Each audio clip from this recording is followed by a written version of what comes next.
This is ABC 7 News, Chicago's #1 news.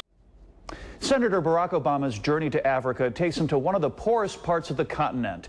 One woman you're about to meet is surviving on what most of us would call very little. ABC 7's Charles Thomas is on the road with Obama and brings us a story from Kenya. Nairobi, Kenya, with its skyscrapers and reputation as East Africa's financial capital, is really an economic illusion.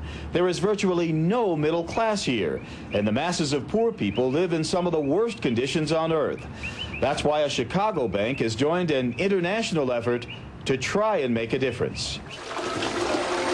Juanatina Omari began 11 years ago with just a $70 loan. Today, her little French fry business survives. She lives and works in Kibera, one of the world's worst slums, where more than 700,000 people call this sea of shanties their home. I make it slowly by slowly. When I was taking my loan to Cairo, after that, I built a small house there. As happened during most of his stops in Kenya, Senator Barack Obama's visit here brought out the masses. But because of security concerns, his visit to Omari's shop was canceled. Instead, the senator and his wife Michelle met not far away with sponsors as well as participants in a microfinance program. It's offered by KREP, a downsized bank that offers not small, but tiny business loans, many less than $100 to some of the poorest people in the world. Its focus and niche and how it differs from other commercial banks is its social mission. And its social mission is really poverty eradication and addressing the question of poverty. Lutua says years ago, he dreamed of building Kenya's economy from the bottom up and credited a partnership with a Chicago bank that was used as a model. We have a very strong tie to ShoreBank in Chicago. ShoreBank in Chicago has fairly similar vision and a mission to KREP in the sense that it is a community bank that tries to work amongst poor communities in Chicago. As Obama left Kibera, he tried to give the impoverished residents some hope. We've been talking to the health minister and others to find out what we can do to create more businesses in this community and to help the young people go to school. But Omari has a little something to hold on to already.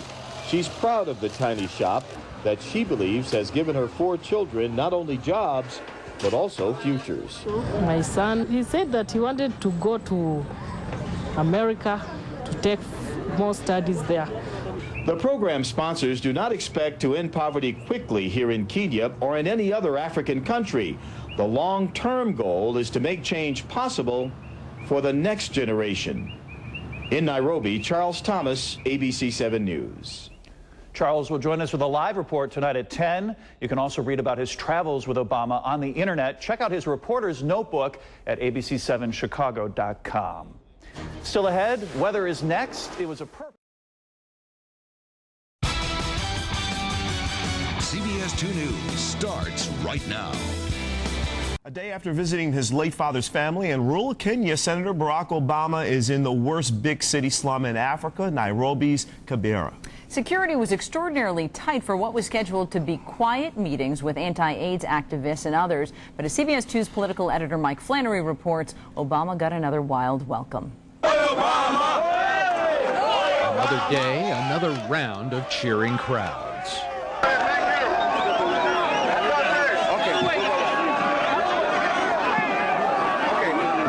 This time, Barack Obama was visiting Kibera, notoriously the poorest part of Nairobi, a place that sometimes literally stinks because it lacks sewers, clean water, and other basic necessities. And I just want everybody to know that the next time I come back to Kenya, this is where I'm going to come again, because I love this area.